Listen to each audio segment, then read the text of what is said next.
Welcome to the lovely archipelago of Orkney.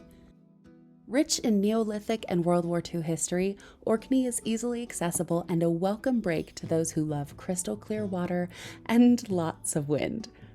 Separated from the mainland, but with all of the amenities that we've grown accustomed to, Orkney is a great staycation destination for Scots and visitors alike. Now, let's start with some of the practicalities. Although Orkney does have buses, you're going to want to have a car with you to explore the islands on your own terms. I visited in the summertime and took full advantage of the late sunlight hours to do some exploring in the evenings and drive the causeways and rural roads without feeling rushed. The best way to get your car up to Orkney with you is to take the North Link Ferry and purchase a ticket for you and your vehicle. I visited in summer of 2022 and the fares are largely the same. For a round-trip ticket on the ferry with a standard vehicle and one adult, it comes out to just about £80 per direction. I got the ferry from Scrabster, which is far north on mainland Scotland. The ferry ride took approximately 1.5 hours. For those of you who struggle with seasickness, the ferry is absolutely massive, and I was hardly able to even feel it depart, and that was in some relatively choppy weather. I looked at flight options to Orkney as well, but I realized quickly that the ferry was the best option, especially because I could fit all of my filming equipment, plenty of shoe options, and all my outdoor gear into my car without worrying about luggage space and weight. It also turned out to be just about half the price of a flight, so I would really recommend you take the ferry to Orkney instead. Once you're on board the behemoth that is the North Link Ferry, you'll have access to lounge areas, restrooms, the onboard cafe with a variety of reasonably priced meal options, and outdoor access to breathe in some of that deliciously fresh sea air. Okay, now here's a little bit of a disclaimer. I visited Orkney in July, which is considered peak season and the best weather, and I will just tell you that the weather in Orkney is not to be messed with. Be prepared for sudden changes in the weather, gusty wind, and plenty of gray skies. You'll want to bring shoes with good grip, different weights of waterproof coats and jackets, and lots of layers. Thankfully, midges aren't too common in Orkney because of the high winds, but you'll definitely want to bring bug spray such as Smidge to help protect yourself against ticks and any other creepy crawlers that feel like getting friendly. I'm going to include as much footage with the sun shining as possible, but I will tell you that this is not the place to go if you are wanting to work on your tan. I don't mind overcast skies too much, but when the sun shines in Orkney, make the absolute most of it. You don't know when the sun will show its face again. That being said, I would aim to spend a couple of days in Orkney just to increase your chances of getting some good weather. The first day was a little gloomy, but it brightened up on my second and third days there, with the sun popping in and out just to say hello. I feel like there's way too much to see in Orkney to justify anything less than 2 days there, so give yourself enough time to do some island hopping and exploring without an agenda. The ferry arrived in Stromness, and it was a scenic 20-ish minute drive to our first destination, Kirkwall. Kirkwall is the largest town in Orkney, and it's home to St. Magnus Cathedral, which stands out in its red-orange hue against the frequently gray skies. Fortunately, I managed to be by the cathedral just as the bells chimed the hour, and I had to include this little soundbite of the bells.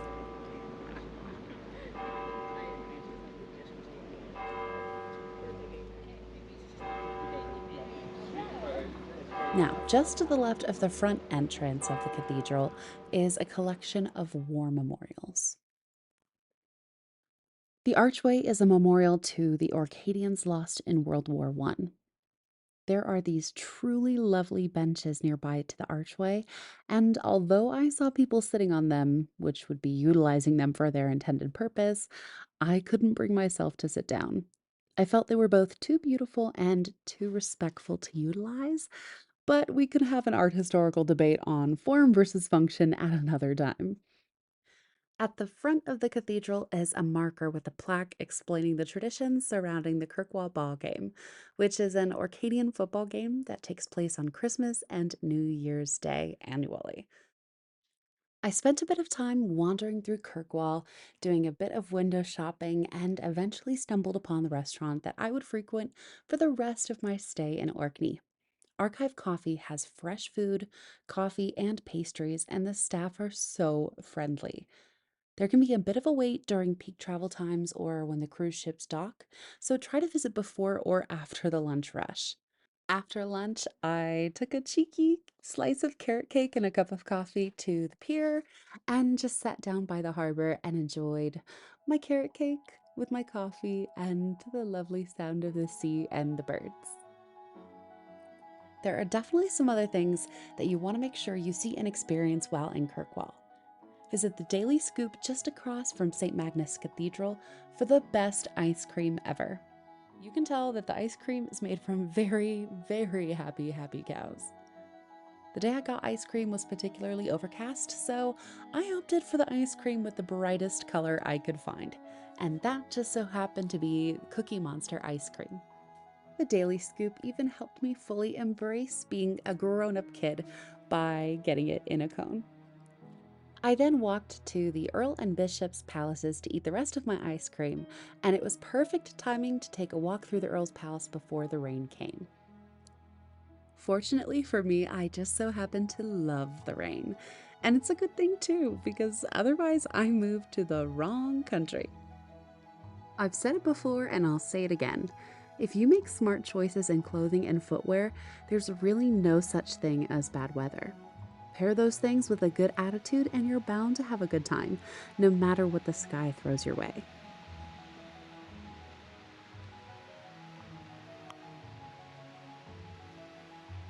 The next spot was one I stumbled upon by just getting in my car and driving.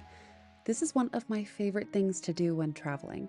If going by car, I find I stumble upon the best places by putting on a playlist and driving in the direction of wherever looks the most beautiful. When taking city breaks, I put in my earbuds and actually attempt to get lost. Genuinely. I walk until I get lost and I follow the same principle. Go wherever looks most interesting, beautiful, or inviting. This technique has ensured that I stumble upon hidden treasures, small businesses, and overlooked locations that deserve more credit than they get. This lovely little beach was the product of some aimless driving, and I spent just about 30 minutes sitting on the shore, watching the waves, listening to the birds, and just enjoying the fresh sea air. I didn't see another soul the entire time I was in this area. Could it have been because of the weather? Possibly, but I was grateful for the peace and quiet and just to have the opportunity to experience a moment without having to be interrupted or hurried along. This was one of my favorite moments in Orkney, despite having what some might consider bad weather. Just look at that wind. Thankfully, the sun came out the next day, and I went on a scenic walk to have one of the most unbelievable and surreal experiences that I've ever had. Now, if you know me, you know I love history and archaeology, among lots of other things. I knew that if I came to Orkney, I wasn't going to leave without visiting a chambered cairn. Orkney is well known for its many Neolithic and ancient sites, and I still can't believe that these locations are in such amazing condition, especially considering all of the centuries and millennia that have passed. So, here's the information plaque about the history of Cuween chambered cairn, so you can pause and read more about it if you so choose. This clip was me saying, am I crazy? Yes, but the wind was way too loud to hear my voice. The entrance to the cairn is 18 feet or 5.5 meters long, so I was scooting along for a bit of time and dragging my equipment with me the whole way. The opening itself is 71 centimeters wide by 81 centimeters high, or 28 inches wide by 32 inches high. Definitely not a great place if you are claustrophobic or struggle with claustrophobia. I don't struggle with claustrophobia, but nonetheless, I was very relieved when I got back outside. I'm severely asthmatic, and due to the fact that the cairn is estimated to be over 5,000 years old, it was a bit dusty in there, so I was definitely glad to get outside once more and get some fresh air. The footage is obviously not the best quality, sorry about that, but I promise you that it is much more impressive than my footage communicates. Standing inside the cairn makes the entrance look even smaller from the inside, so I can hardly believe that I crawled through that. It was a wild experience, but I'm definitely glad I did it. And this is just more footage of me showing, like, look, those are my feet, and those are the walls of the entrance. And it's great, because we're doing the thing, and I have no regrets. I'm just pretty stoked that I could be somewhere so historic, and it was just a surreal experience. And then this was me giving you and myself a post-Cairn crawl pep talk, saying that we can do hard things. The wind drowned out my voice, but the sentiment still stands. At the start of this video, I warned you all about how I find it absolutely necessary to take full advantage of sightseeing in Orkney, or just Scotland in general, while the sun is shining. So I took no delays heading to our next destination. Okay, I did stop to say hi to some happy little cows, but other than that, I was a girl on a mission. If you've seen my Magical Scotland video, you'll already be familiar with this next spot. I had to include Happy Valley in both of these videos because it is such a special place. I think it's a must-see spot for visitors to Orkney, but it's also a place that has a magical feel to it. Orkney is not known for its trees. The harsh winds, salty air, cool climate, short growing season, and short daylight hours from autumn to spring create a challenging environment for trees to grow. It's not something that I noticed right away, but once it's pointed out to you, you'll definitely notice the absence of trees in Orkney. There are plenty of shrubs, mosses, grasses, bushes, wildflowers, and other plants that give Orkney a verdant appearance without the presence of trees, but that's why Happy Valley is such a little treasure and feels so special. I was so glad that I went to Cuween, Cairn, and Happy Valley when I did, because the weather cooperated and I managed to experience those places in the sunshine. Because just like that, the skies are gray again. Honestly, for today's activities, a little rain, fog, mist, and wind fit the aesthetic and set the scene brilliantly. These are the stones of Stenness. Here are the informational plaques if you want to pause and learn more about them. These standing stones are beacons of Neolithic history and a Pictish, Nordic, Celtic presence, and the stones of Stenness are thought to be the earliest henge in the British Isles. The stones are part of the Heart of Neolithic Orkney UNESCO World Heritage Site, and it's impossible to not feel the significance when you stand at the foot of these gigantic stones. As of today, only 4 of the great stones still stand, but our dear friend Sir Walter Scott visited this site in 1814 and was able to see more of the stones that were originally part of this circle before they were torn down not long after his visit. They were destroyed by a disgruntled farmer who was leasing the land. One of the stones that the farmer destroyed was called the Odin Stone, which was named after Odin, the Germanic Nordic god of war, wisdom, victory, magic, and other things. This stone had a hole through it, which 2 people would clasp their hands and say the Odin Oath. Unfortunately, we don't know what the text of the Odin Oath said, but we do know that this ritual was binding and frequently utilized by couples swearing their devotion to each other by holding each other's right hand through the hole. The stones of Stenness are steeped in magic and folklore, but so is our next site, which is just a quick 2-minute drive across a narrow land bridge. We're heading to the Ring of Brodgar. This site was open, but unfortunately, due to the changing climate, the causeways leading into the internal section of the ring were closed to help prevent erosion due to footfall. So I was not able to stand inside the Ring of Brodgar, but even from the outside of the circle, you can tell that this is an enormous ring of stones. It likely was originally comprised of 60 stones, but 36 of them are still around today. According to local folklore, a group of giants gathered in this exact spot to dance the night away to the tunes of a fiddle, but completely lost track of time. When the sun arose, the giants were instantly turned to stone, forming what we see now as the Ring of Brodgar. I will confirm that the sun does have a tendency to sneak up on you in Orkney. It's so far north that the sun hardly sets in the summertime. Mix that with the overcast skies and stormy weather, and you never know if or when the sun will shine. As we wrap up our time in Orkney, I want to talk about some of its more recent historical sites.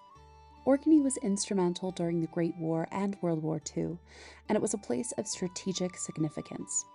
In fact, we owe much of the ease of travel in Orkney to the construction of the causeways, or oftentimes called Church Hill barriers, that connect many of the islands of this archipelago. The ideation of the causeways began as a result of an attack and subsequent sinking of the HMS Royal Oak at Scapa Flow in 1939 by a German U-boat. Winston Churchill ordered barriers to be built in order to stop enemy access to the islands and its allied ships. The barriers were built by prisoners of war, most of whom were from Italy. The project took 4 years to complete, and the prisoners of war also finished a project of their own during that time, the Italian chapel. I visited the chapel after hours to get some footage of it in the quiet of the day. It's such a remarkable testament to the human spirit to build something magnificent, meaningful, and edifying during a time of war and imprisonment. One final tip that I'll leave you with is to see the coastal regions of Orkney at different tides, both high and low.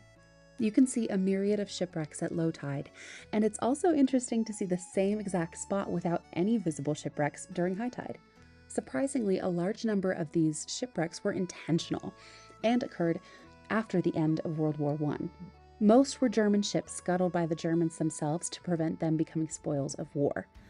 Orkney is also well known for its scuba diving and boat tours, where these shipwrecks and the aquatic life in Orkney are on full display. There is so much to experience in Orkney, and I already know that it warrants another trip.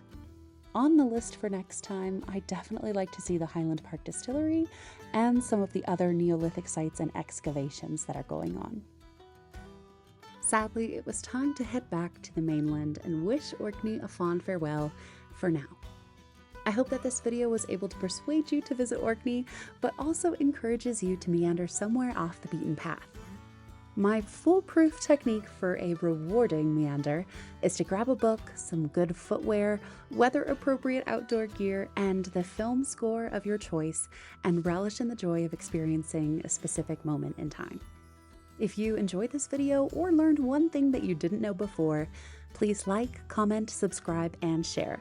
And I'll see you the next time we meander the gorgeous globe together. Bye-bye!